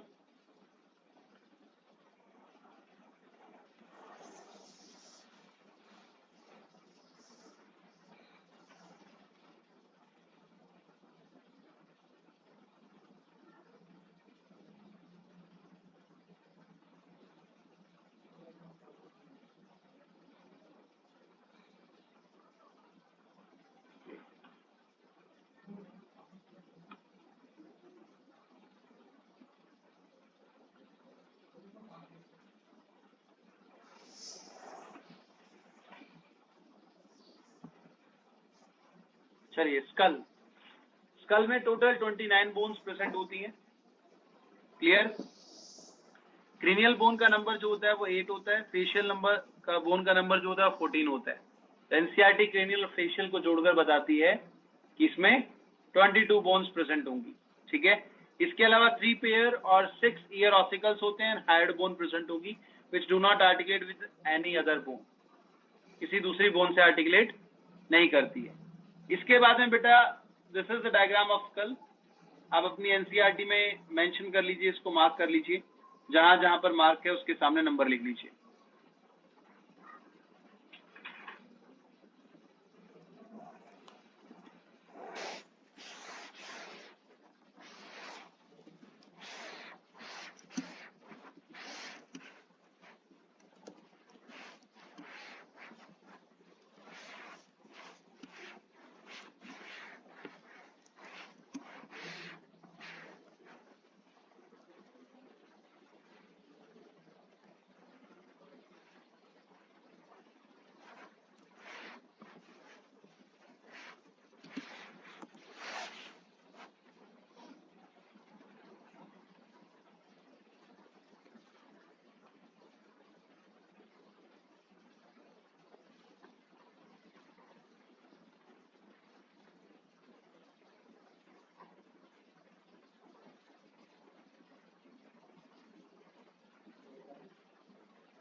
ये हाफ एंड हाफ, हाँ, और बीचों बीच इसमें मतलब ये इस तरह की स्ट्रक्चर है।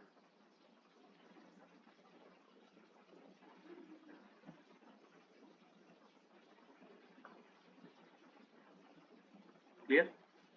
इससे आगे काट लीजिए।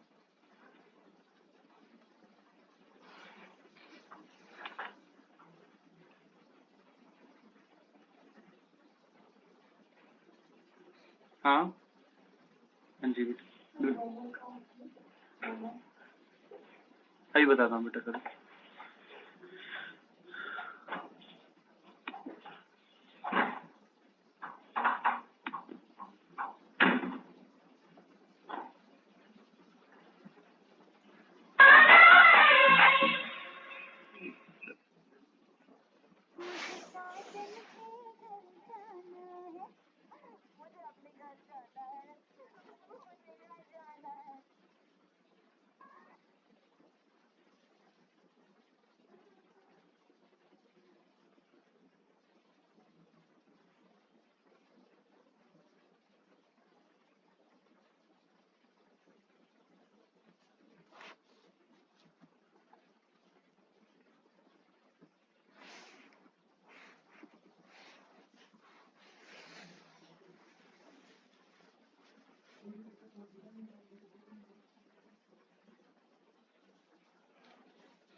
पर प्रेजेंट है, यहाँ पर ये फ्लोर हो गया और इसके ऊपर क्रेनियल कैविटी है, तो ये रूफ हो गई, ये फ्लोर हो गया। ठीक है, तो रूफ पर क्या प्रेजेंट है? पैराइटल, और फ्लोर पर क्या प्रेजेंट है? Temporal. Parietal forms roof and lateral side, roof और लेटरल साइड दोनों की फॉर्मेशन करेगी ये क्रेनियम के। स्फिनॉइड बोन जो होती है वो वेज शेप्ड होती है, सैडल शेप्ड होती है बेसिकली, और ये कैविटी की फॉर्मेशन करती है सेला टर्सिका, जिसके अंदर पिट्यूटरी ग्लैंड जो है वो एनक्लोज होता है, and that joins parietal, temporal and frontal bone, तीनों को ज्वाइन भी करती है। ठीक है, आप एनसीईआरटी में लिख सकते हैं इसको। And that is present in the middle of the skull, skull के बिल्कुल बीचों बीच प्रेजेंट होगी ये बेटा। ये देखो यहाँ पर स्फिनॉइड प्रेजेंट है, ये पैराइटल, टेम्पोरल एंड फ्रंटल को आपस में जोड़ती है। इसके जस्ट नीचे ज़ाइगोमैटिक प्रेजेंट होगी। क्लियर?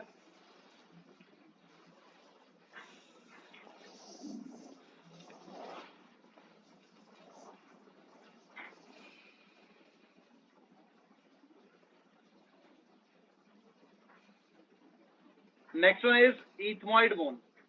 इथमॉइड बोन जो है वो स्पॉन्ज लाइक स्ट्रक्चर होती है उसकी, और मिड लाइन और of anterior part of skull में प्रेजेंट होती है। मिड लाइन का मतलब क्या है कि दोनों तरफ जो आई ऑर्बिट है हमारे, इन आई ऑर्बिट के जस्ट बैक साइड में ये प्रेजेंट होगी, ठीक है, मिड लाइन में ये प्रेजेंट होती है बेसिकली, ठीक है।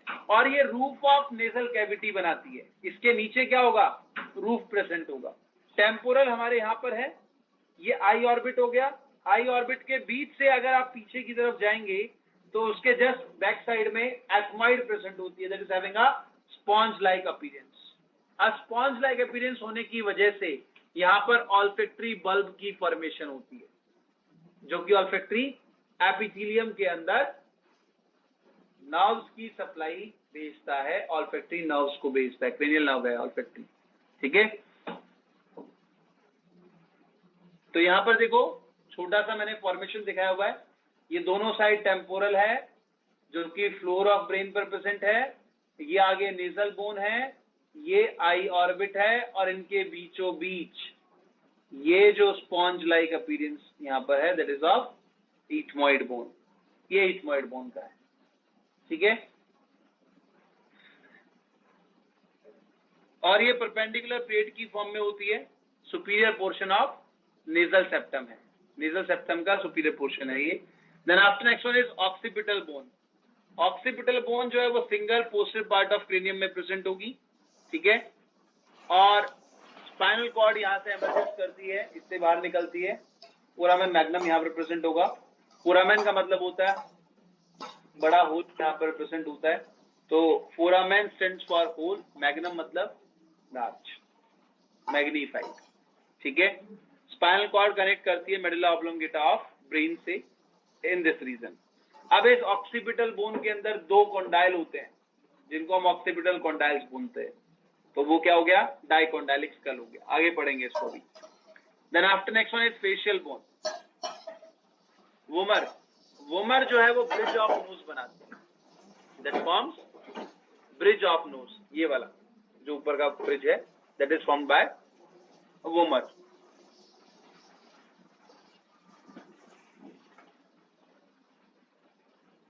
अब वोमर का नंबर कितना था, हाँ सिंगल एक, नहीं अलग अलग है, नेजल तो लोअर साइड से आई ना दो, और वोमर ऊपर से आई, ठीक है। तो वोमर असल में क्या है, यहाँ पर जो नेजल है उसके जस्ट बैक साइड में, असल में वो उसको फ्रंटल के जस्ट नीचे जोड़ रही है, क्लियर, हाँ कि ना।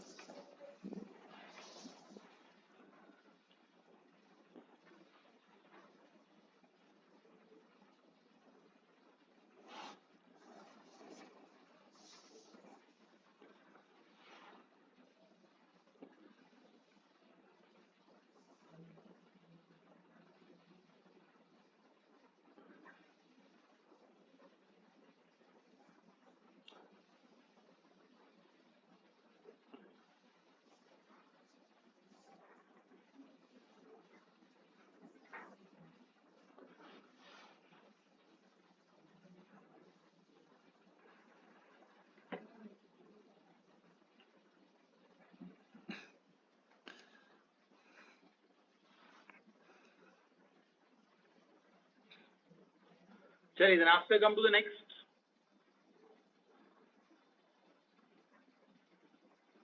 zygomatic prominences of cheek बनाता है यहाँ पर, ठीक है, that is zygomatic. Then after next one is maxilla. Maxilla upper part of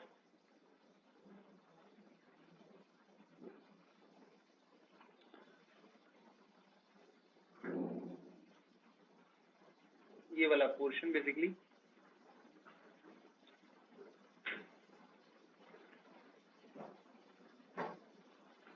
ये मैक्सिला है, तो हाफ यानी कि one on this side and one on other side.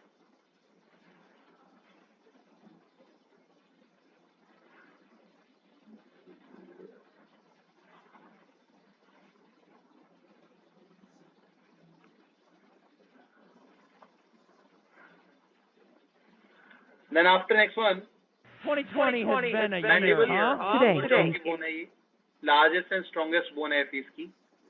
Lacrimal thin bone है that houses lacrimal sac, nasal triangular bone होती है ये, ठीक है, forms base and inferior portion of nasal septum, palatine posterior part of hard palate है and that forms lateral wall of nasal cavity.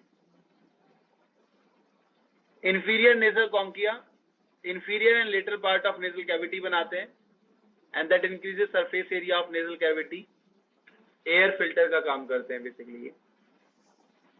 अब देखो ये इतनी सारी बोन्स हैं, इनको अगर आप यहाँ पर याद रखना चाहें तो वो आसान नहीं है कि कौन सा कहाँ पर किस लोकेशन पर प्रेजेंट होता है, और ये हमारी एनसीईआरटी में गिवन भी नहीं है, ठीक है. तो क्रेनियल बोन को याद रखने की ट्रिक है पेस्ट ऑफ, लिखा भी हुआ है यहाँ पर.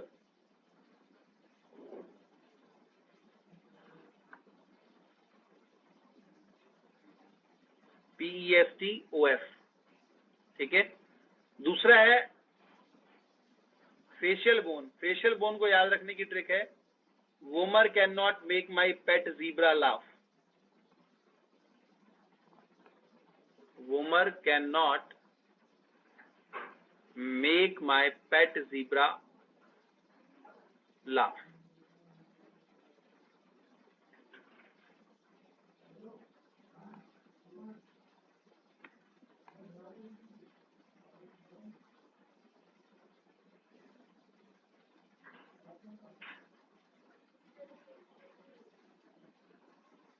हाँ जी बेटा, Womer VOMER cannot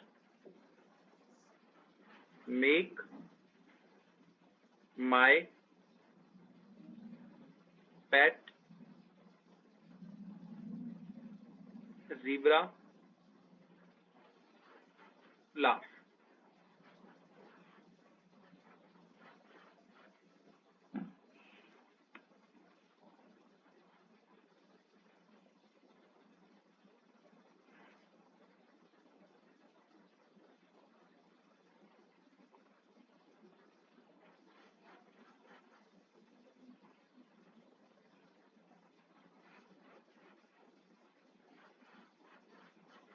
Done?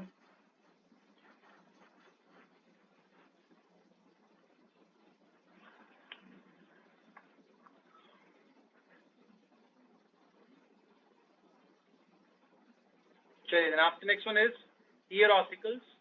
Ear ossicles 3 pair होते हैं बेटा.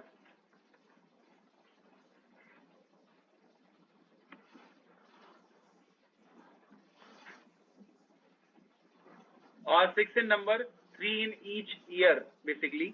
Malleus, incus और stapes.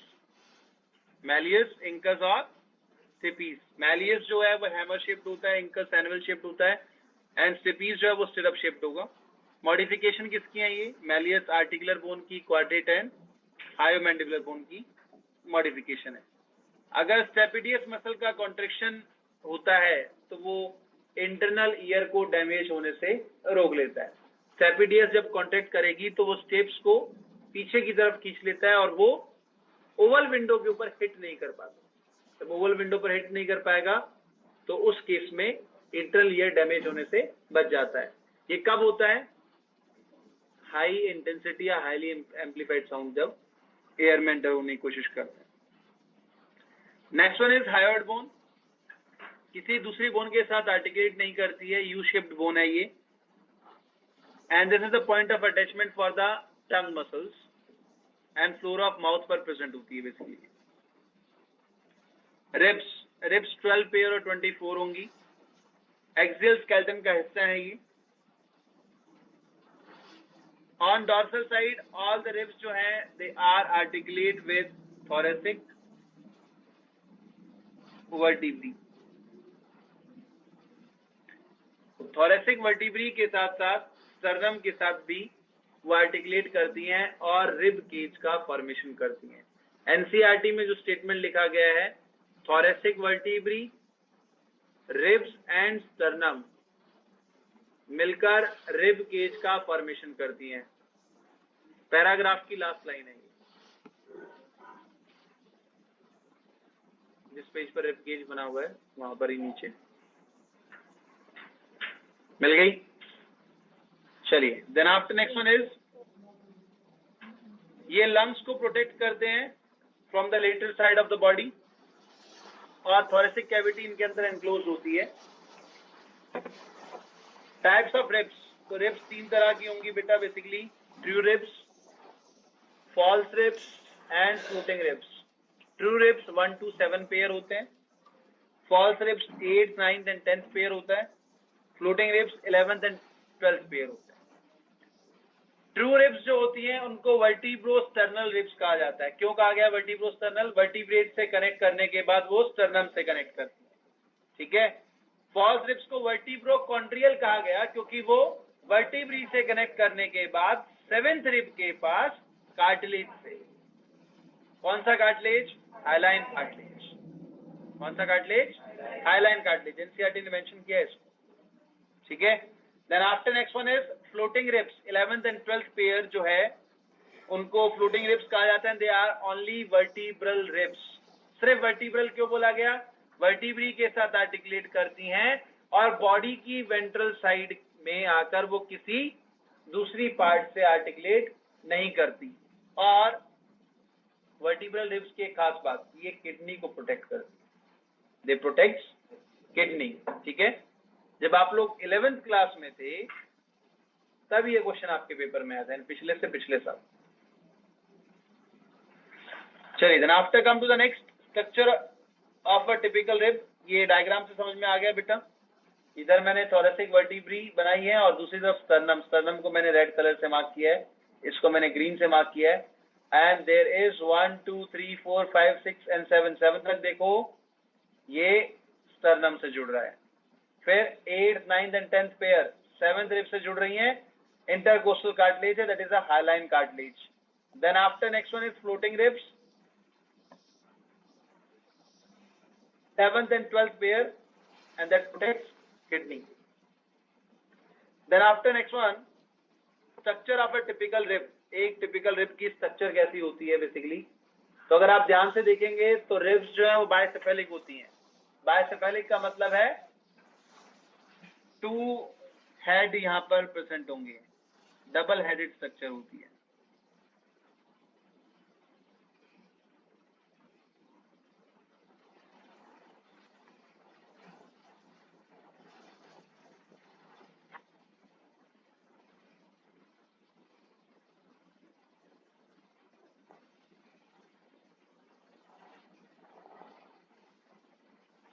टू हेडेड स्ट्रक्चर यहाँ पर प्रेजेंट होगी। इधर जो पार्ट है दैट इज वर्टिब्रल पार्ट, यानी कि इसका हेड किस तरफ प्रेजेंट होता है? बॉडी के डॉर्सल साइड में प्रेजेंट होता है। किस तरफ प्रेजेंट होगा? डॉर्सल साइड में। अब इसमें 2 हिस्से हैं इसके, ट्यूबेकुलर और कैपिटुलर, ठीक है। ट्यूबरकुलर जो होता है बेसिकली वो ट्रांसवर्स प्रोसेस के साथ आर्टिकुलेट करता है वर्टिब्री के, जबकि कैपिटुलर जो है वो सेंट्रल थोरेसिक वर्टिब्री के साथ आर्टिकुलेट करता है। स्टर्नल पार्ट जो है वो स्टर्नम के साथ आर्टिकुलेट करेगा on the ventral side of the body. Then after next one is sternum और breast bone, that is present at the mid ventral to the thoracic cavity, और ये फ्लैट बोन होती है। That is divided into 3 regions. 3 अलग अलग हिस्सों में इसको डिवाइड किया गया है, मनुब्रियम, बॉडी एंड ज़ायफॉइड प्रोसेस। ज़ायफॉइड प्रोसेस जो है वो शॉर्ट लाइक स्ट्रक्चर है और वो किसी भी रिब के साथ आर्टिकुलेट नहीं करती। पहला हिस्सा मनुब्रियम, फ्लैट, इसको फ्लैट बोन बोलते हैं basically, sternum is a flat bone. अब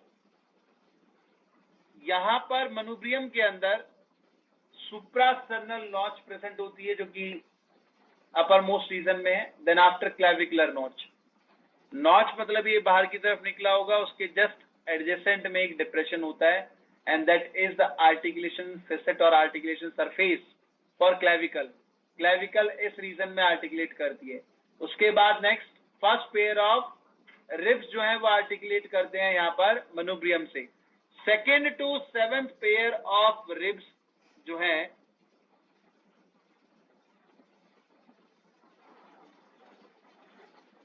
वो आर्टिकुलेट करेंगे बॉडी पार्ट से।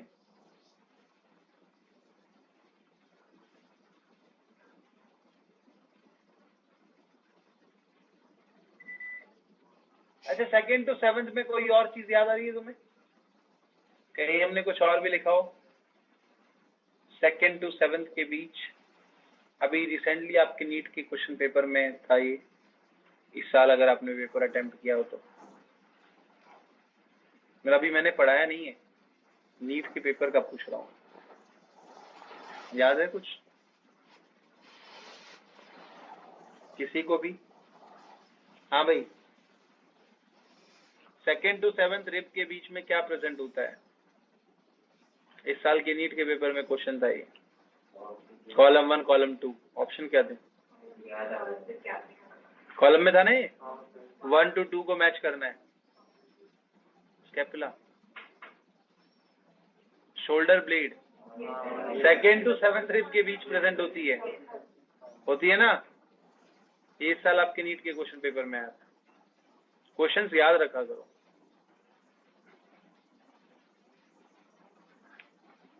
चलिए, तो बॉडी जो है वो इसका लॉन्गेस्ट पार्ट है, सबसे लंबा हिस्सा है ये, और 2nd to 7th pair of ribs जो होते हैं वो यहाँ पर आर्टिकुलेट करते हैं। अब इसमें एक क्वेश्चन बनता है कि all the ribs articulate with the body part of sternum. Incorrect है, सभी रिब्स आर्टिकुलेट नहीं करती हैं, ठीक है, वो वैसे भी नहीं करती हैं। सभी vertebrosternal ribs body part of sternum से आर्टिकुलेट करती हैं, ये भी गलत है। क्यों? क्योंकि फर्स्ट पेयर ऑफ रिब्स जो है वो मनुब्रियम से आर्टिकुलेट करेगा। क्लियर है बच्चे ये बात सभी को?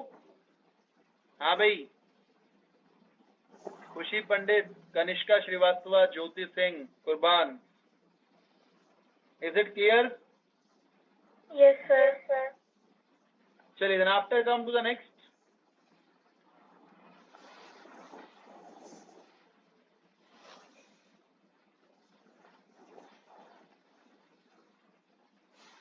Structure of typical vertebrae.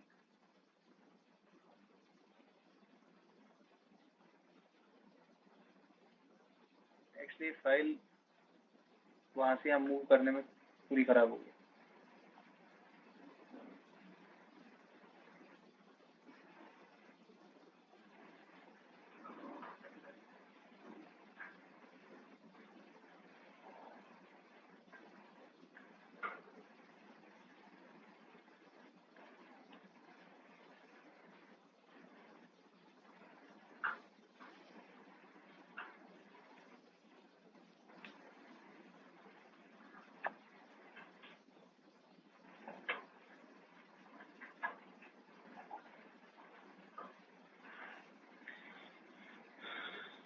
चलिए, तो टिपिकल वर्टिब्री के अगर हम स्ट्रक्चर को देखें तो यहाँ पर एक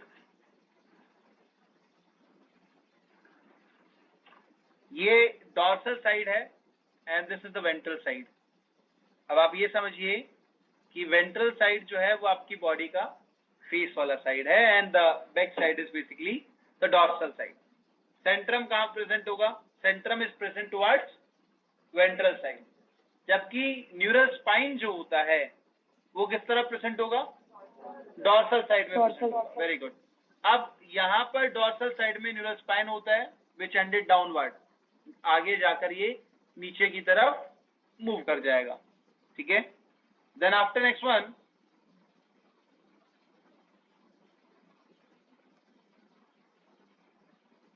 ये यहाँ पर दो ट्रांसवर्स प्रोसेस प्रेजेंट होती है and this region is zygapophysis, pre and post.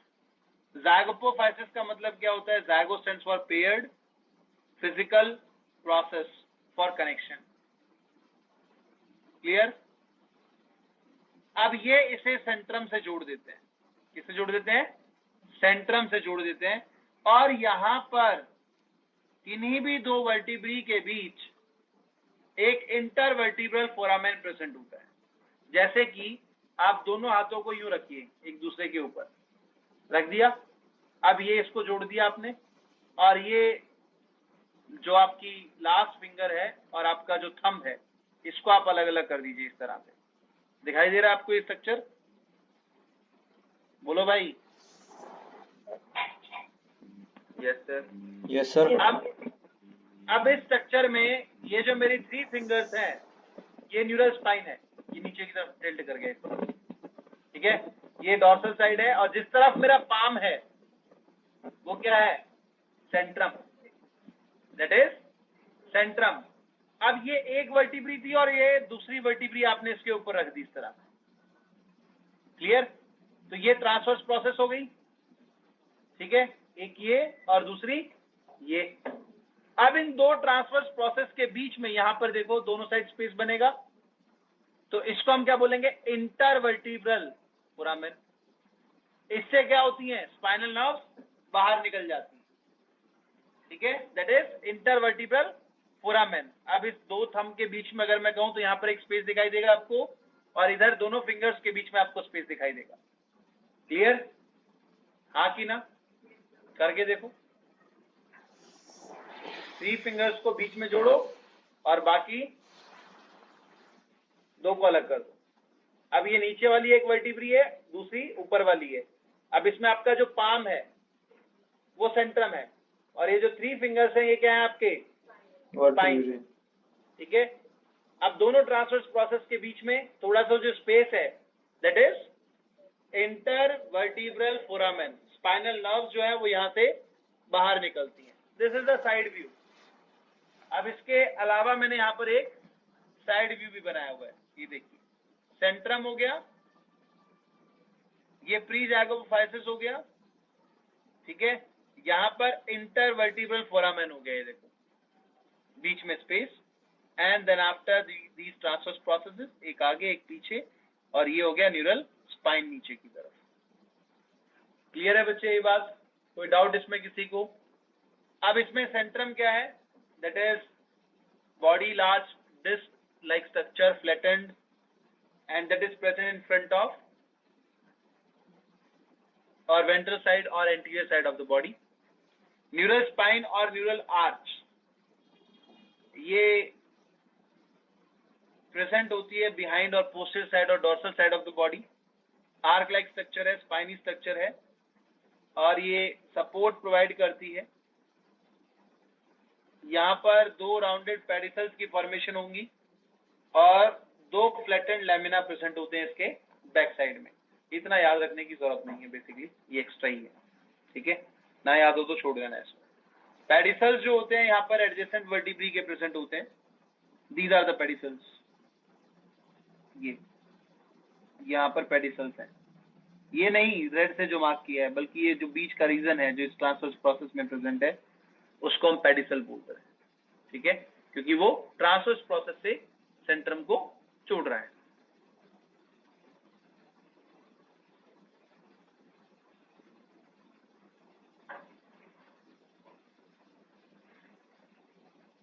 That encloses intervertebral foramen, उसके बीच में होल प्रेजेंट होगा बेसिकली। स्पाइनल नर्व इससे बाहर आती है। ट्रांसवर्स प्रोसेस क्या होती है बेटा? तो that occurs at the both side. Articulation facet है ये, और एडजेसेंट वर्टिब्री के साथ आर्टिकुलेट करता है। अब क्वेश्चन आता है कि प्री ज़ैगोपोफाइसिस एंड पोस्ट ज़ैगोपोफाइसिस क्या है? प्री जो ऊपर की तरफ है, पोस्ट जो नीचे की तरफ है, यानी कि ये पूरा का पूरा ज़ैगोपोफाइसिस के हिस्सा है। इससे आगे जो ट्रांसवर्स प्रोसेस निकलेगा, इसमें ऊपर का पार्ट प्री ज़ैगोपोफाइसिस और नीचे का हिस्सा पोस्ट ज़ैगोपोफाइसिस। अब ऊपर क्वेश्चन में देखो, यहाँ पर जैसे ये प्री ज़ैगोपोफाइसिस है, क्या यहाँ पर जो होगा इसके नीचे इस जगह, ये देखो यहाँ पर जो बना रखा है that is the post one. Clear? ऊपर और नीचे। Then after come to the next. क्यों बोला गया है इसको प्री एंड पोस्ट? अगर एक वर्टिब्री दूसरी वर्टिब्री के ऊपर इस तरह से रखी जा रही है, तो जब आप इसको इस तरह से रख रहे हैं तो आपने 2 रीजन नोट किए होंगे यहाँ पर। एक जो थंब का बेस है और एक जो लास्ट फिंगर का बेस है, ये दोनों एक दूसरे के ऊपर जुड़ रहे हैं ऐसे, करेक्ट? अब इसका पोस्ट इसके प्री से जुड़ रहा है कि नहीं जुड़ रहा? इसी तरह से इसके नीचे जब दूसरा आएगा तो उस केस में भी क्या होगा? इसका पोस्ट दूसरे के प्री से जुड़ेगा कि नहीं जुड़ेगा? इसलिए उसको प्री एंड पोस्ट बोला गया। Then after come to the next types of vertebrae. Procoelous जिनमें सेंट्रम आगे की तरफ प्रेजेंट होता है, एंटीरियर साइड में प्रेजेंट होता है, ठीक है। Typical vertebrae of frog 1 to 7 जो होती है वो प्रोसिलस है। एम्फीसिलस दोनों साइड जिनमें प्रेजेंट हो Centrum, concave on the both side. ये कार्टिलेजिनस फिशेस में प्रेजेंट होता है and the 8th vertebrae of frog के अंदर ऐसा होगा। ऑफिस्टोसिलस टेल्ड एम्फीबियंस के अंदर होती हैं, पोस्टीरियर साइड के अंदर सेंट्रम प्रेजेंट होगा। एसिलस, सिलस का मतलब है कैविटी बेसिकली, तो यहाँ पर दोनों साइड ही कैविटी नहीं होती है। 9th वर्टिब्री ऑफ फ्रॉग जो है वो ऐसी होगी। हेटेरोसिलस बर्ड्स में, फाउल्स में मिलती है बेसिकली, ठीक है। तो यहाँ पर सेंट्रम जो है उसकी डिफरेंट शेप होगी। एम्फीप्लेटियन दोनों साइड, सेंट्रम जो है वो फ्लैटेंड होती है। वर्टिब्री ऑफ मैमल्स इस तरह की आपको देखने को मिलेंगी। Total vertebrae in frog is 9, 1 to 7 procoelous, 8 amphicoelous and 9th one is acoelous, जो यहाँ से क्वेश्चन पूछा जा सकता है। तो आज के लिए बेटा इतना ही। अगर किसी को कोई क्वेश्चन या डाउट पूछना है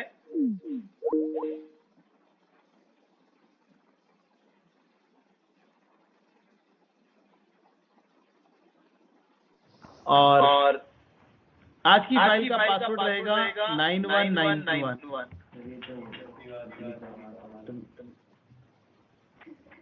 क्या हो इशू? अच्छा लग रहा पासवर्ड?